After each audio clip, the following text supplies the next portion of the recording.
I'm Will from the podcast, and it's time for a fresh crack.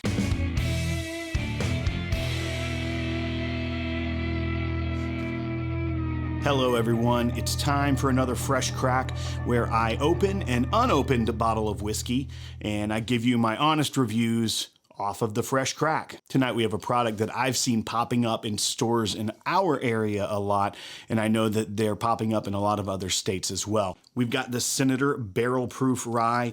It is a 6-year age-stated rye, bottled in winter of 2020, at least this particular one is, and it is 117 proof. Now, this is put out by Proof and Wood Ventures in Traverse City, Michigan. This is a non-distiller producer product where they are sourcing some 95% rye, 5% barley mash bill. Sounds familiar. A lot of sourced whiskey. We know where that mash bill is coming from, Indiana at MGP. So I'm going to open this red wax sealed bottle and get into it and let you know what I think.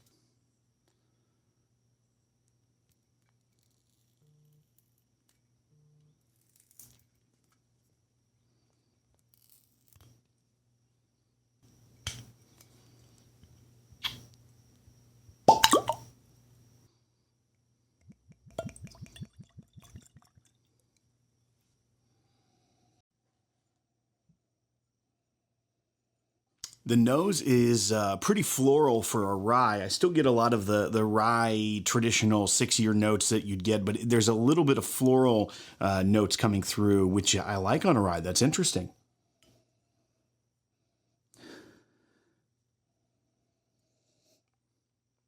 Some earthy undertones in there that's probably coming out of the barrel. It's 6 years old, which is good for a rye because, you know, it's going to start to take on some of those barrel notes. It's a good age for a rye.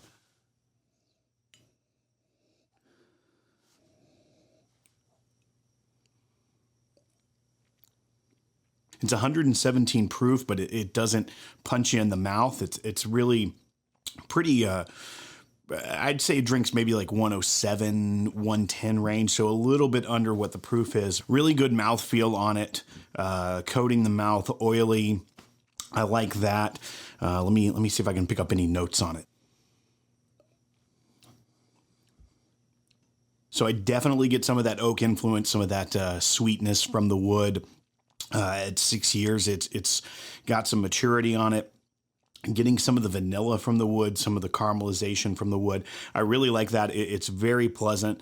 Not quite as spicy as a lot of ryes can be, especially with that 95.5 mash bill. It drinks more towards a bourbon, which is kind of surprising when it's so much rye spice, no corn in there at all.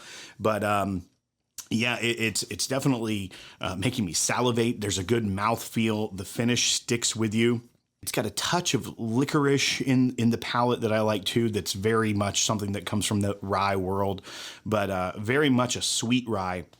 It reminds me, especially at that age, at the cast strength, similar to something like a Thomas Handy that drinks sweeter to me, not just very aggressive spice, even though it has that really high rye in the mash bill. So I'm going to give it some more sips and see if I have any more thoughts on it. It's just very sweet, very pleasant. The spice level is low, especially for something of that mash bill. I really like that it has that maturity on it. I think 6 years is a great spot for a rye, and that makes me really happy about this one. I love the flavors of this. Is a really good drinker. Tastes great. In a lot of ways, it reminds me of the Staves and Grain pick that we did. That was a 9-year rye, but it was that same mash bill, that same MGP rye, and it just drinks like a bourbon drinker's rye, which is kind of bizarre with such a high rye mash bill. But this really does have a lot of the sweetness there, but still some of that spicy rye undercurrent that really drives home that it's a rye. I'm very happy with this pickup. I was able to pick this up from Elixir Wine and Spirits in Spring Hill, Tennessee, from our buddy Tarak. It cost me out the door $76. So for a 6-year cast strength MGP rye, it's really not a bad deal. I was very pleased with the price tag. I thought it would have been a little bit more, especially with the packaging. You know, you've got the very stately label in this bottle that I haven't seen on a lot of other products. It's kind of cylindrical. And then the red wax finish that they dipped. This is a small thing, but I did really like the ease of the pull tab. A lot of times these wax dipped corks, they're a little bit of trouble to get off, but this actually was pretty simple. I did it while filming it, and that was a feat in and of itself. It tore through the wax pretty quickly, and it's a pretty thick wax seal. So I was happy with that. That's a minor thing, doesn't affect the taste of the whiskey, but there wasn't that added annoyance that a lot of wax dipped bottles have. I like what they're doing with this brand. This is like the DC collection. This one's the Senator, and they have the presidential dram, they have the representative, the ambassador, and the justice. And the ones that are more elected positions, such as the senator, corresponds to terms. So the 6-year term of a senator is the age statement on this one. The representative, I believe, is 4 years, which would be 2 congressional terms. There's a presidential dram that's a 4-year and then an 8-year. So either 1 or 2 presidential terms.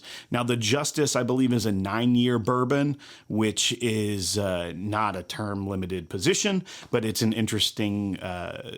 It's interesting that they gave more time to the justices than the other whiskeys in the portfolio, because a justice would tend to serve longer in that position. I really like the concept of using these positions in our government to correspond with the age statement and with the stately labels and all that. I really like the concept. So they had me with their marketing, but the whiskey that they sourced is really good as well. So I'm very happy with the way that turned out. I think it's a buy just based off of the whiskey alone, but the packaging and the marketing definitely takes it up. So I give it a buy. It's worth the money, and it's a good, solid, more mature MGP rye. So if you can find one of these, I would say pick it up, especially for that $69 retail price. That's the $76 out the doors with tax.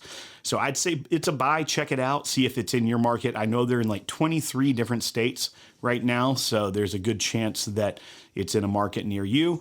If not, be on the lookout for it. One other thing of note that I've been seeing in my market here in the Nashville area in Tennessee is the Senator, but with gold wax. And this is actually a single barrel. So stores have been getting some barrel picks of this. And this one came from Red Dog Wine and Spirits here in Franklin, Tennessee. And it's barrel proof at 106.24 proof. So about 10 proof lower. I'm not going to open this one tonight, but I am curious what it tastes like to compare it, especially since that one at 117 wasn't super aggressive. It was very mellow on the first sip, especially for it being a fresh crack. So thank you all for watching. I hope you enjoyed it. Hope you can find one of these. If you've tried it, go ahead and comment below with what your thoughts are on this, and if you thought it was a buy, bar, or a pass. If you want to support the podcast, an easy way you can do it is give a thumbs up on this video. You can subscribe to this channel, or you can become a patron of ours at patreon.com/thepodcast. It's a lot of fun. We do something called Town Hall, where we do periodic Zoom calls with the patrons, and we have a great time. Normally ends up with Grease drinking too much and may or may not take his shirt off. So check that out at patreon.com/thepodcast. Thanks for watching, and I'll join you again soon on another fresh crack.